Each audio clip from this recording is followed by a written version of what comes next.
Bonjour à tous et bienvenue dans cette nouvelle vidéo. J'espère que vous allez bien et que vous êtes en forme. Comme vous l'avez vu au titre de cette vidéo, aujourd'hui on va voir ensemble comment se lancer en trading avec seulement 100 euros. Donc déjà on va voir si c'est quelque chose qui est possible, est-ce que c'est réalisable et si oui du coup, comment on va s'y prendre concrètement. Je pense que c'est une vidéo qui pourra pas mal vous aider. Donc j'espère que vous êtes prêts à prendre des notes. On passe tout de suite sur l'ordinateur, c'est parti. Alors, on va commencer avec la première étape qui est de loin la plus importante, c'est le fait de se former, ok? C'est le fait d'apprendre concrètement le fonctionnement sur les marchés financiers, que voilà, vous ayez aujourd'hui beaucoup d'argent ou que vous ayez peut-être un petit capital. En réalité, vous devez quand même passer par cette étape, puisque avant d'investir le moindre centime, il faudra donc naturellement avoir une stratégie, un plan et savoir exactement ce qu'on fait. Donc, si on part du principe que là, vous avez que 100 euros pour commencer en trading, bon, je pense qu'on est tous d'accord sur une chose, c'est que ça va être compliqué, surtout si on veut se former, parce que si on veut accéder à des informations de haute valeur, il faudra naturellement payer un petit peu. Donc, étant donné qu'on n'a pas un gros budget ici, on va plutôt s'orienter sur des livres, peut-être pas des livres en physique, peut-être plus des livres numériques, parce que ce sera moins cher, et on pourra donc commencer à se former comme ça. Ensuite, il faut aussi comprendre une chose, c'est que sur YouTube, il y a quand même pas mal de valeur. On peut regarder des chaînes comme la mienne, par exemple, où il y a plus de 800 vidéos, donc c'est totalement gratuit, et j'explique en détail un peu le fonctionnement sur les marchés, comment mettre en place un journal de trading, comment faire du management, etc., etc. Donc je pense que voilà, le premier point qui est de loin le plus important, c'est le fait de se former. Alors est-ce qu'on peut se former gratuitement? Oui. Est-ce que c'est quelque chose qui va prendre du temps? Oui. Donc ça c'est voilà, quelque chose qu'il faut tout simplement accepter. Si tu n'as pas de l'argent, tu vas devoir y consacrer plus de temps. Ok, quelqu'un qui a de l'argent, qui va directement prendre une formation et être accompagné, en fait il va accélérer le processus. Mais en réalité, c'est à chaque fois le même processus qui sera suivi. Ça prendra plus ou moins du temps en fonction donc de tes finances. C'est pas plus compliqué. Donc ça, c'était la première étape. Maintenant, la deuxième étape, ça va être le fait de tout simplement s'orienter sur un compte de démo. Donc c'est un compte de démonstration que tu vas pouvoir ouvrir sur n'importe quel courtier, sur n'importe quel site. C'est souvent gratuit, hein. En tout cas c'est l'objectif. Si quelqu'un te demande de l'argent pour ouvrir un compte démo, je pense que c'est clairement un courtier que tu dois éviter. Donc voilà, première étape, on va se former, on va s'orienter sur des sources qui sont gratuites comme YouTube, Twitter, etc. On peut potentiellement aussi acheter des livres audio ou numériques. Et ensuite, on va donc naturellement commencer à faire un peu de backtesting sur les marchés. On peut donc tout simplement se rendre sur quelques sites tels que FX Replay par exemple, c'est gratuit, on peut utiliser le mode replay pour s'entraîner, mettre en place une stratégie, un plan. Et ensuite, on pourra prendre des positions avec un compte démo. Ok, donc jusque-là, les finances, ça va pas forcément poser de problème. C'est simplement la détermination qui fera que la personne va réussir ou non, ou en tout cas, elle va passer à l'action. Ok, donc ça, c'était vraiment les premiers points. Ensuite, la troisième étape, ce qu'on va faire, c'est qu'on va en fait passer par une propre firme. Une propre firme, c'est quoi? Je vous le rappelle, c'est une société qui va pouvoir te prêter de l'argent si justement tu n'as pas un gros capital. Donc si on part du principe que tu as déjà une stratégie, que tu as déjà un plan, tu vas pouvoir donc t'orienter sur une propre firme pour obtenir un financement qui sera plus intéressant. En fait, je vois beaucoup trop de personnes aujourd'hui qui font cette erreur de commencer le trading avec 100 euros. Ils vont prendre un courtier, vont déposer 100 euros dessus et ils vont commencer à le trader et essayer de faire un x5, un x10 à la fin du mois. Ça n'a clairement aucun sens parce que tu prends tellement de risques qu'à un moment donné, tu vas cramer ton compte. Donc la meilleure chose à faire ici, c'est quoi? C'est de passer par une société, donc par une propre firme, qui va pouvoir te financer un certain montant. Ça peut être 5 000 $, 10 000 $, ça dépend de la propre firme que tu vas utiliser. Mais pour 100 euros de manière générale, on n'aura pas un plus gros capital. Et ensuite, donc, tu vas tout simplement passer l'examen, donc les challenges, pour réussir donc tout simplement à obtenir ce financement et ainsi tu pourras trader donc avec plusieurs milliers d'euros. C'est beaucoup plus simple de procéder de cette manière-là et de fructifier son capital plutôt que de commencer à 100 euros. Ok, si on part du principe que tu fais entre 3% et 5% mensuel, sur 100 euros, ça ne représente rien du tout. Ok, alors que si tu passes sur une propre firme et que tu as un compte à, je sais pas, 10 000 $ et que tu l'as financé, derrière 3-5%, c'est quand même intéressant. Hein. Si tu fais 5%, ça fait 500 $. Tu leur payes une commission de à peu près 20% et tu gardes 80. Donc c'est quand même assez cool, hein, tu es à plus de 400 $, donc c'est hyper intéressant selon moi.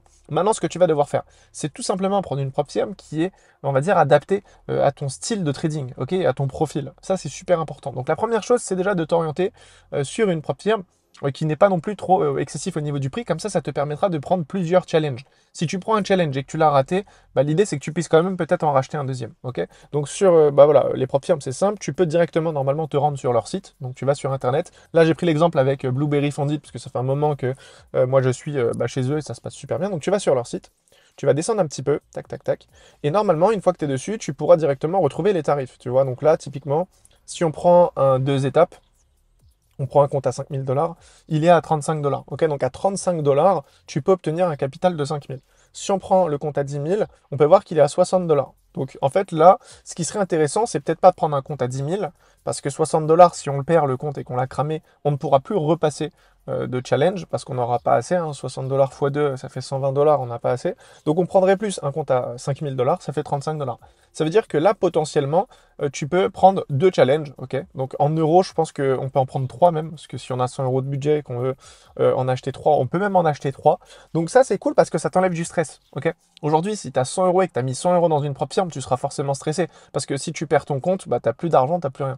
Alors que là, ça te laisse quand même, on va dire, une certaine flexibilité, quoi, tout simplement. Parce que si tu perds ton premier compte, tu peux en acheter un deuxième. Ok, c'est ça qui est cool. Donc après, bien sûr, il faudra regarder un petit peu par rapport à la propre firme, eh bien, ce qui est proposé. Ça peut être au niveau, tout simplement, bah, du coup, du profit cher. Donc ici, on peut voir 80%, ça c'est important. Ensuite, tout simplement, des objectifs qui ont été demandés, donc 10%, 5%. Phase 1, phase 2. Ensuite, on va regarder l'effet de levier par rapport à la stratégie, par exemple. Le nombre de jours à trader minimum. Payout frequency, donc ça c'est aussi hyper important, 14 jours, etc. etc. Ok, donc ça c'est super important de prendre une propre firme qui répond donc naturellement à nos attentes. Ok, donc vous l'avez compris, aujourd'hui est-ce qu'on peut se lancer avec 100 €? Oui, mais maintenant il faut faire ça correctement. Si tu commences aujourd'hui le trading et que voilà, tu ne prends même pas le temps de te former, tu déposes 100 € sur un courtier, tu commences à trader avec, en fait ça va être très compliqué d'être rentable et de fructifier ton argent. Donc étape 1, tu te formes. Étape 2, tu t'entraînes sur un compte démo. Étape 3, tu passes sur une propre firme. C'est vraiment ce que je recommande. Si aujourd'hui je devais recommencer tout de zéro, c'est vraiment ce que je ferais. Je prendrais directement voilà, le temps de me former. Ensuite, je m'entraîne en démo. Quand ça commence à être intéressant au niveau des résultats, je passe direct sur une propre firme. Je commence avec un compte à 5000, phase 1, phase 2. Une fois que je l'ai validé, je fais un retrait. Et avec ce retrait-là, je vais racheter en fait un compte propre firme plus conséquent. Donc là, on est à 5000 $. Bah, typiquement, je m'oriente par exemple sur 25 000 $. Ok, et on peut voir ici que c'est 125 $ le coût du coup pour acheter le compte. Et en fait, je vais faire ça petit à petit. Je vais du coup être financé après à 25 000 $. Je vais faire des profits, les retirer et réinvestir sur un compte à 50 000 $. L'idée, c'est vraiment de prendre son temps. Et il y a eu aussi une question qui m'avait été posée la dernière fois. Si aujourd'hui j'ai un compte à 50 000 $, que je trade avec, que je fais un retrait, et que par la suite je rachète un compte par exemple à 200 000 $, est-ce que j'ai toujours accès au compte à 50 000 $? Eh bien la réponse est oui. Si aujourd'hui tu n'as pas enfreint les règles du coup qui ont été données par la propre firme, tu gardes ton compte à 50 000. Donc si tu prends un compte à 200 000 et que tu as ton compte à 50 000, tu vas littéralement trader avec 250 000 $. Ok, donc après tu pourras passer par des applications pour jumeler les deux comptes. Ok, comme ça tu prendras une position et ce sera dupliqué sur chacun de tes comptes. Et ça c'est quand même super intéressant. Ok, donc ça c'est vraiment quelque chose qu'il faut noter. Ensuite au niveau des payouts, etc., faire en sorte quand même de prendre une propre firme qui te rémunère rapidement. Il y a des propres firmes qui te payent en 7 jours, comme Blueberry par exemple, et il y en a d'autres qui vont te payer par exemple une fois par mois. Ça peut être problématique si c'est une fois par mois, parce que nous, notre objectif, c'est quand même de scale rapidement. Ok, c'est de faire grossir le capital rapidement. On ne veut pas faire grossir le capital sur 2 ans, 50, 10 ans. Non, l'objectif, c'est quand même de le faire rapidement, et comme ça, on pourra utiliser cet argent pour le trader également sur compte propre et ainsi ne plus payer de commission. Parce que là, sur propre firme, on paye quand même 20% de commission. Si tu es sur fonds propres, tu vas pouvoir garder ces 20%. Donc c'est intéressant de trader sur propre firme et sur compte propre. Ok, tu pourras vraiment faire les deux et comme ça, tu pourras faire grossir ton capital bien plus rapidement. Mais en tout cas, ce qu'il faut comprendre, c'est que les propres firmes, clairement, en 2025, c'est vraiment quelque chose d'hyper intéressant si tu as un petit capital. Ok, parce que forcément, tu pourras trader avec un plus gros effet de levier, on va dire, et tu pourras donc générer beaucoup plus de profit. Bon, du coup, je pense que tu as compris un petit peu les intérêts d'avoir une propre firme. Ça va clairement t'aider en fait à accélérer le processus. Donc si aujourd'hui tu veux tout simplement trader toi aussi sur un compte et être financé, tu peux passer sur tout simplement la propre firme Blueberry Funded. Avec mon code, tu auras moins 20% sur tout le site. Donc je ne sais pas combien de temps il sera encore valable, mais en tout cas, tu as juste à te rendre sur le site et tu peux mettre donc directement le code ForexInvest pour avoir moins 20% sur tout le site. Ok, ça reste une propre firme super intéressante. Personnellement, je l'utilise parce qu'en fait, au niveau de tout ce qui concerne le spread, les commissions, etc., c'est quand même une propre firme qui est hyper intéressante par rapport à ce qu'il y a sur le marché. Donc si voilà, c'est un truc qui t'intéresse, tu peux tout simplement en bénéficier. Je te mets directement le lien dans la description, c'est le premier lien. Et tu auras donc directement moins 20% sur ton compte propre firme. Ok, donc voilà, je pense que j'ai pu faire le tour du sujet. Si tu as des questions, n'hésite pas à m'en faire part directement dans l'espace commentaire. Et quant à moi, je te dis à très vite pour une nouvelle vidéo. D'ici là, prends soin de toi. C'était Pierre. Ciao.